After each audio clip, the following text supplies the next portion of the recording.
Hey, before we get into the episode, I wanted to let you know we have spots available right now to help you produce your own sales asset, to take your show from content machine to conversion machine.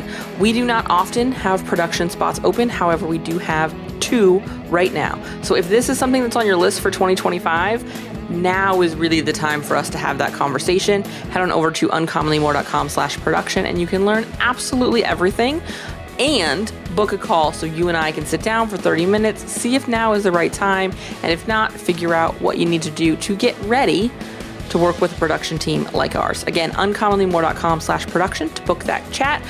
No matter whether you work with us or not, you will walk away from that call with some actionable next steps for your show. I cannot wait to chat with you.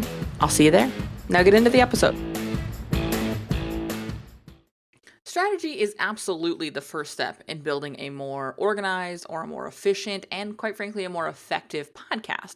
But as a professional podcast producer, as the owner of a podcast production agency, that's certainly not the only tool in our quiver. Today, I want to talk a little bit about our actual podcast production process, some of the tools we use, some of the processes we go through, so that you can see what might make your process a little more productive. Welcome to the More Profitable Podcast with Stacey Harris. I'm Stacey, and this is the spot to learn more about the strategies, tactics, and tools you need to build your more profitable podcast. My team and I work every day with podcasters like you to shift shows from frustrating time sucks to productive members of your sales team, because your show should be built to generate and convert leads. So let's get into it. All right, let's be honest. Honesty is the best policy. We spent a lot of last week's episode in soapbox mode, in really digging into why strategy has to be the first step, because everything we talk about today is effective because we have a plan, because we have a process for doing that planning. So we have some place for this stuff to go. And so that absolutely is the first step. It's foundational to what we're going to talk about today. But today builds on that. Strategy alone, sitting down and planning 12 weeks of content does not magically make 12 weeks of content manifest itself in a podcast player. I tried. It definitely doesn't work. And so I want to talk a little bit about some tools and some process components we have and sort of walk you through what production with us is like, because it's a really good way to see where maybe you want to make tweaks. Have questions about workflow and making what we're talking about today work for your show? The podcast newsroom, our private podcast, is the place to get those questions answered. You can submit your questions anytime at uncommonlymore.com/AMA.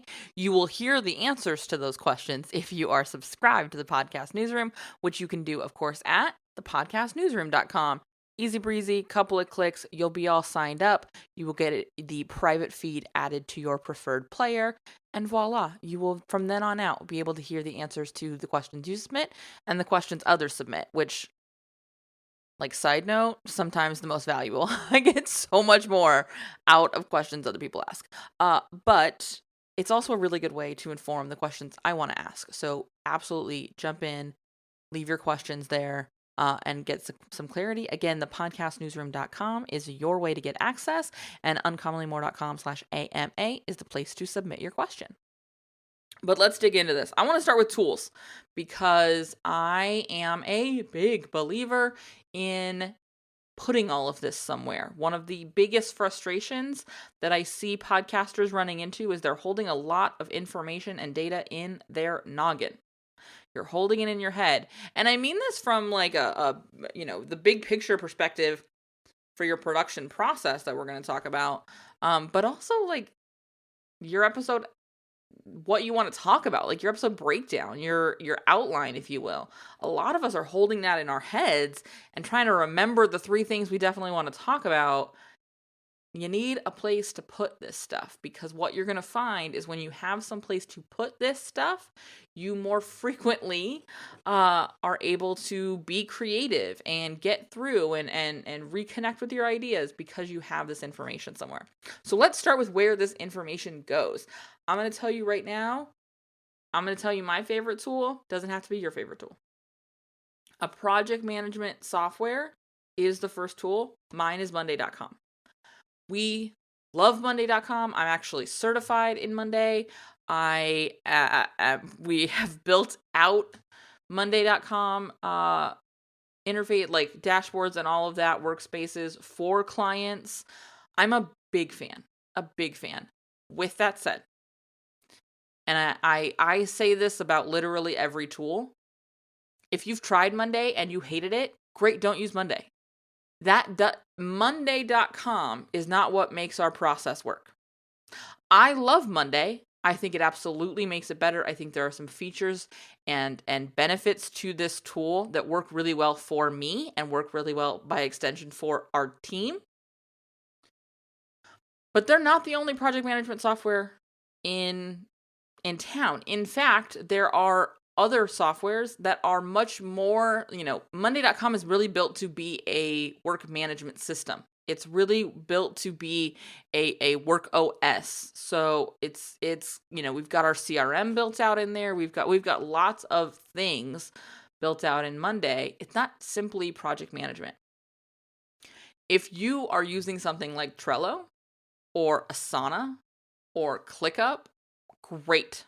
Fantastic. Build out a board, a workspace, a dashboard, whatever it's called in that tool to manage your podcast. And I want you to use it for your podcast only. Now, does this mean that you use Asana for only your podcast? Does it mean the only thing I have in my Monday.com is my podcast? No.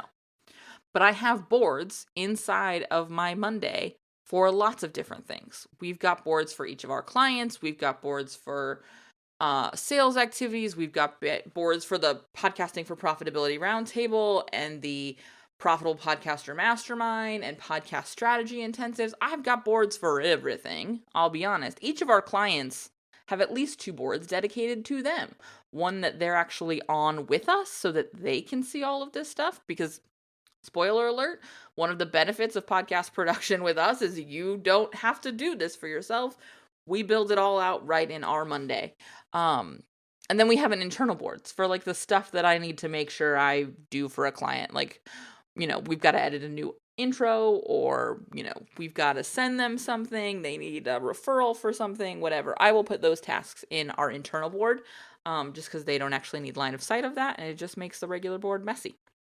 And then some of our clients have additional boards for maybe secondary private podcasts we produce for them, or for dynamic ads if they're running dynamic ads, those kind of things. But that's all in individual workspaces, because I want a board dedicated purely to your podcast.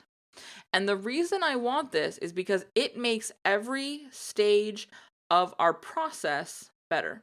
And so we use Monday from the planning stage. We use Monday from the very first moment that we're thinking about the podcast. And the way we've got it laid out is each episode of a podcast gets an item, gets a line, is its own task. And then inside of that, we've mapped out our process. So there's recording stage, editing stage, the transcription stage, the show note stage, the scheduling stage. Some of our clients also have a marketing stage in there, because really it comes down to there being sort of 3 chapters, 3 components of your podcast. And that's the planning, the production, and the promotion. Everything that you're going to need to do for your show is going to sit in one of those 3 buckets. If you are struggling with your show, the problem is in one of those 3 buckets, either the planning, the production, or the promotion. What I want you to be thinking about when you're looking at laying out a production process for your show is, delineating for yourself what is planning, what is production, and what is promotion, and what are the tasks that have to happen in each of those. So for the bulk of our clients, their promotion stuff actually kind of happens in their own project management software. For some of our clients, they have a marketing column built into our dashboard so that they know it gets assigned to them, it's marketing ready, they can go schedule their emails, schedule their social, get those things going using the marketing assets we've provided them.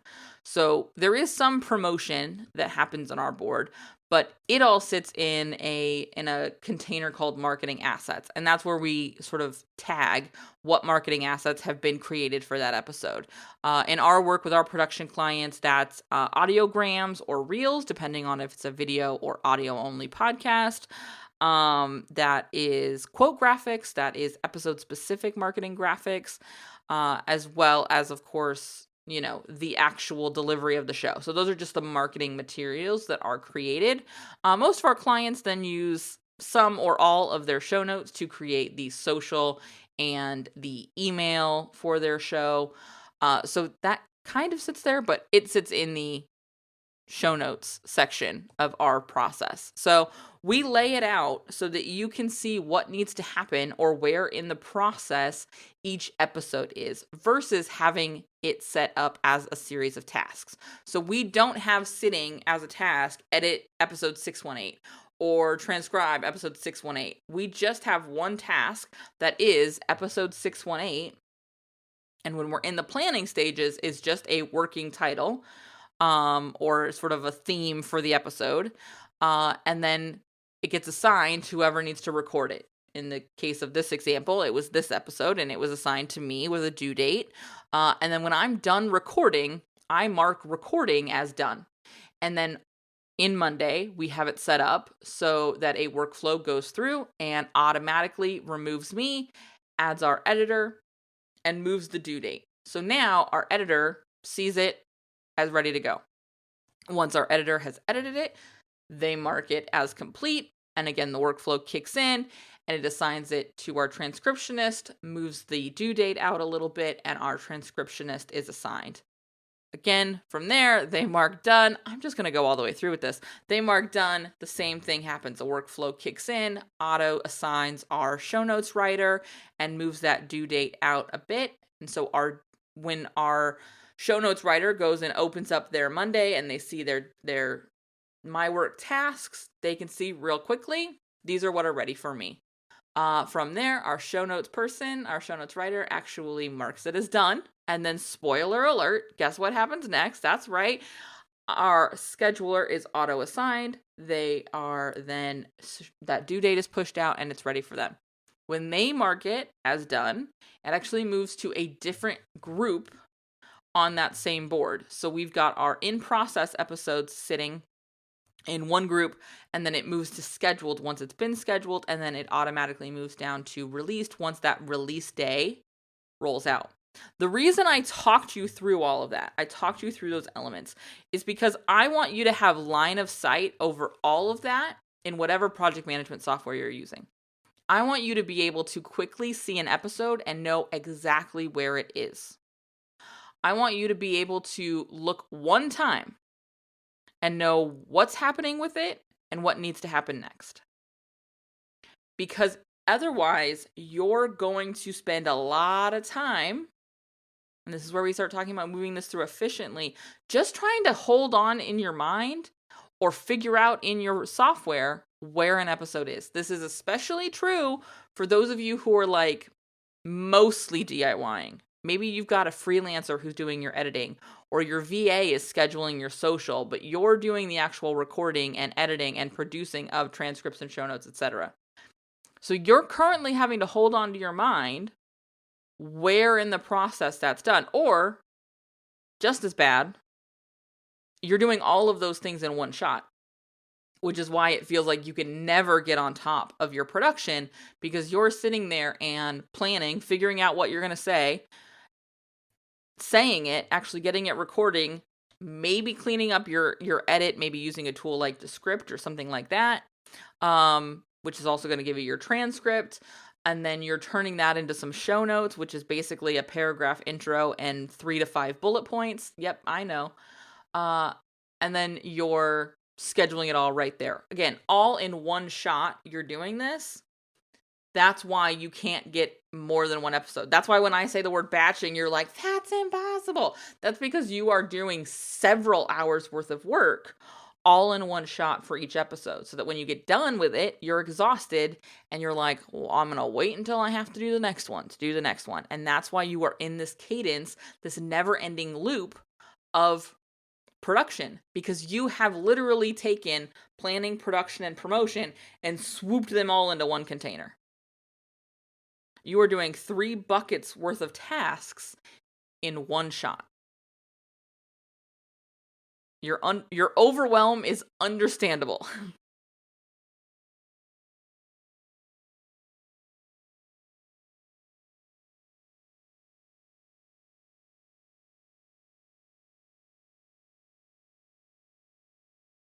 So whatever tool you're using, make sure that you have delineated the planning, the production, and the promotion so that you can separate out and shift the due dates so that you have the ability to be in just planning. Just, quite frankly, each touchstone of production. And then in, quite frankly, again, each touchstone of promotion, because writing it, scheduling it, and following up with comments and engaging in any way, sharing in any way, replying to emails, whatever that may be, those are their own tasks, right? They're their own flow. And I want to make sure you're able to show up in a way that feels like it's serving you and the community in which you're speaking to at the same time. And so that's got to be the first component, is mapping this out in a way that speaks to all of the needs of each step. And so I'd encourage you sort of to start this off. If you're looking at project management softwares or you're looking at running this more efficiently, I want you to start with a piece of paper.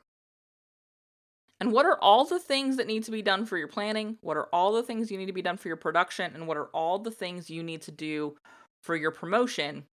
And then understand who does each of those things. How much time does each of those take? And that's how you're going to map out your workflow as far as like, how much do I batch? Where do I batch these? Because I need more time to batch record 4 episodes than I do to batch schedule 4 episodes. It takes me longer to schedule than it takes me to record. It takes me longer to edit than it takes me to record. It takes me less time probably to write show notes than it does to record. But each of those steps has its own nuance and its own time. And so I want you to get really clear on what they are. Because also, the steps you need to record might not be the same as mine. Maybe you're not doing a transcript.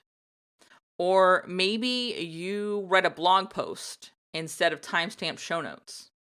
And so you get a transcription and you're just editing the transcript into a blog post. Like, there's lots of versions of this. There's lots of variables here that I want you to look at so that you can understand what you need to be mapping out. So when we sit down and mapped out our process, that's exactly what I did. I go, cool, what do we need to be doing for planning? And that's what prompted us to have a quarterly planning call with our clients. That's our planning bucket. When we talk about being in the planning stage, we have a container for our production clients where that happens. So they don't have to build that cadence into their own workflow. Because they know once a quarter they're going to sit down with me and we're going to do that. In fact, we're kicking that off right now. We're in November. We're planning our Q1 content with clients this month. And so they just know that's when it's going to happen. Then they're assigned these episodes after they go into Monday so that they can do the recording. And they've got, again, an episode title, like working title.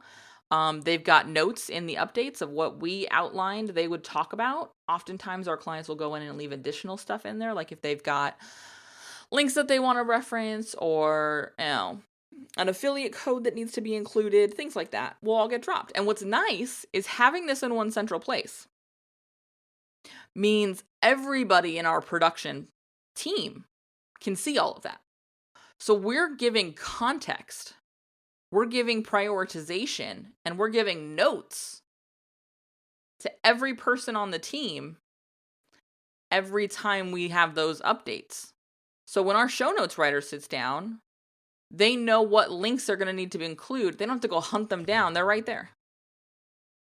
And oftentimes there'll be we mentioned this and we'll leave the link in the show notes, that they've got to go find the link because it wasn't in updates. That happens. Absolutely.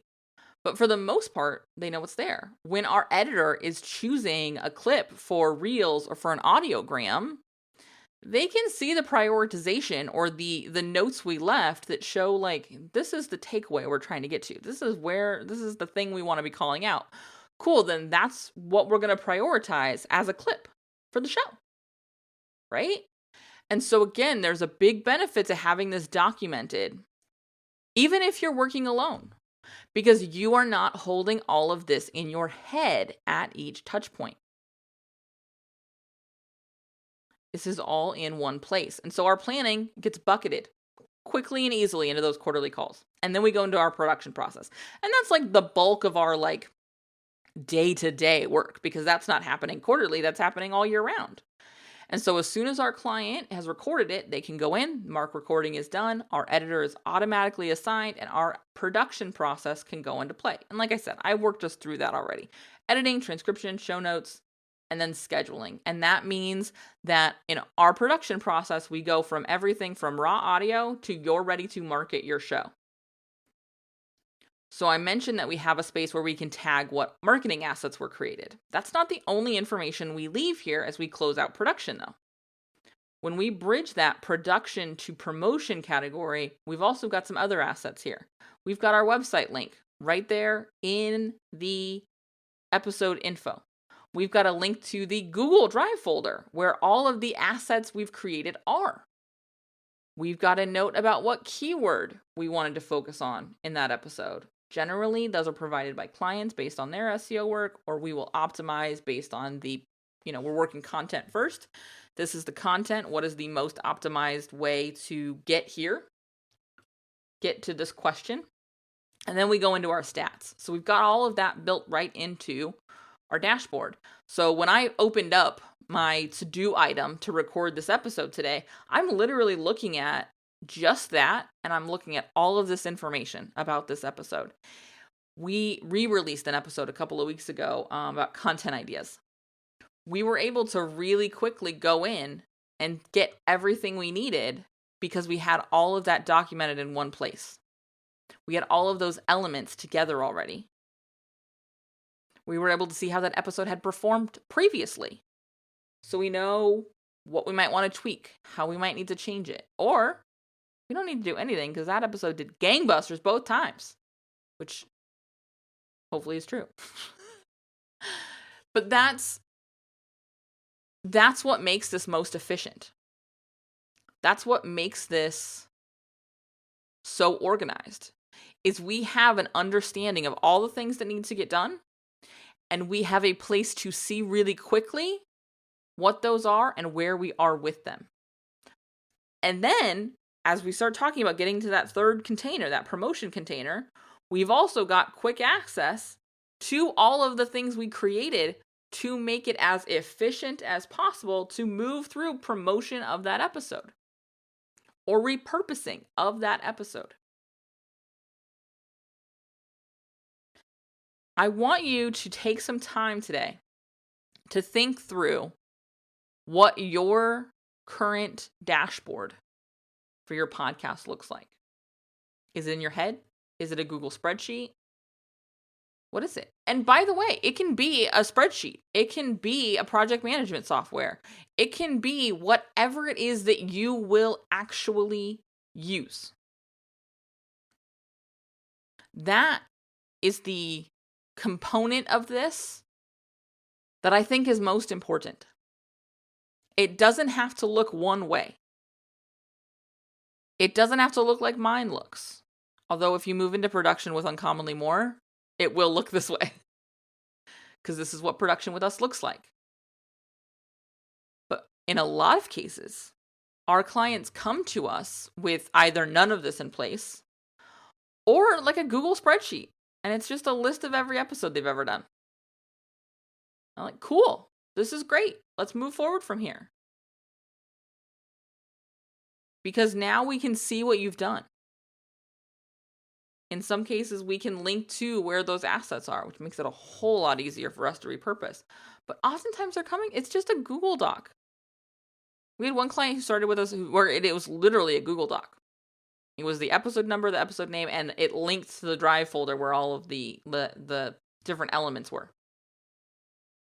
And that's what they had for their first 40 episodes. That was what they had through the experiment of, do I want to do this? Is this something we're going to keep going?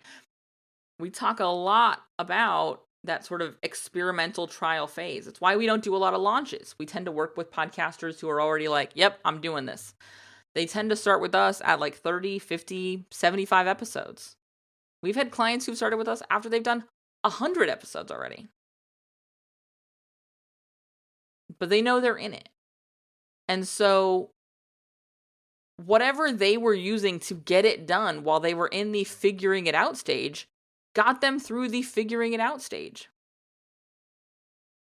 And that's great. And then we can up-level them into, we're staying with this. This is a core element of our sales and marketing process.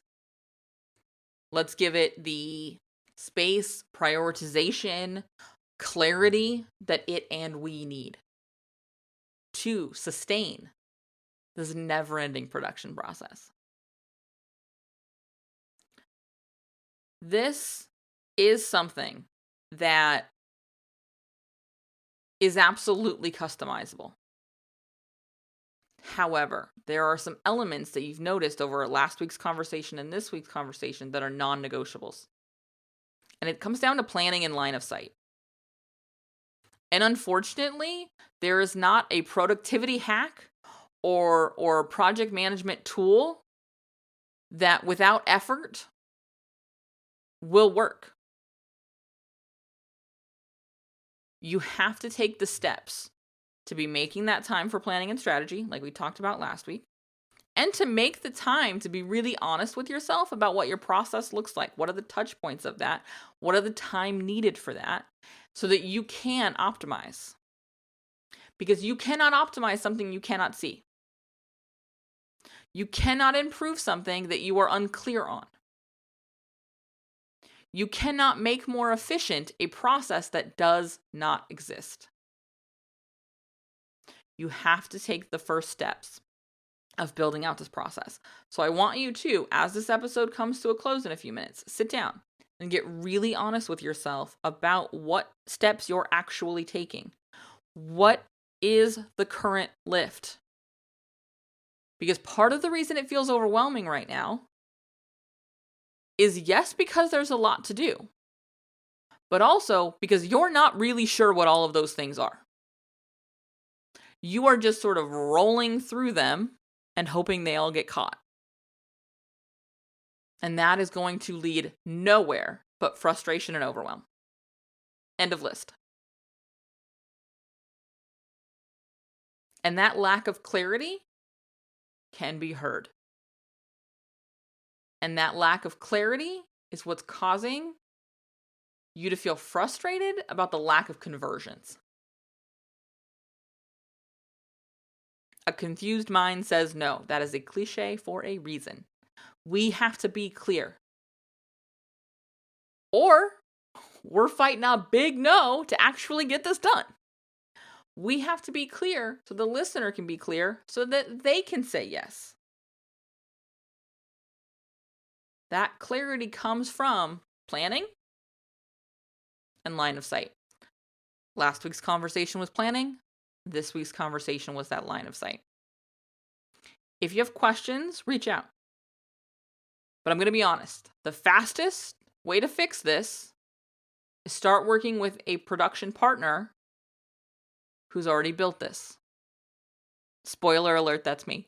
That's us. That's our team here at Uncommonly More. If you want to get started with us now, and now is the time, head on over to uncommonlymore.com/podcast production. book a call for us to have a conversation, and we will absolutely decide together when the right time is for you. With all of that, let's wrap it up. I'll see you right back here next week. Thanks for listening. Thanks so much for listening to the show. Remember that content consumption does not make changes. So commit to doing something from today's episode. Maybe it's taking action on what we talked about. Maybe it's reaching out to me and learning more about podcast strategy intensives or what podcast production looks like with our team. All of that is over at uncommonlymore.com. And if you haven't yet signed up for the podcast newsroom, I want to remind you that is a great next step.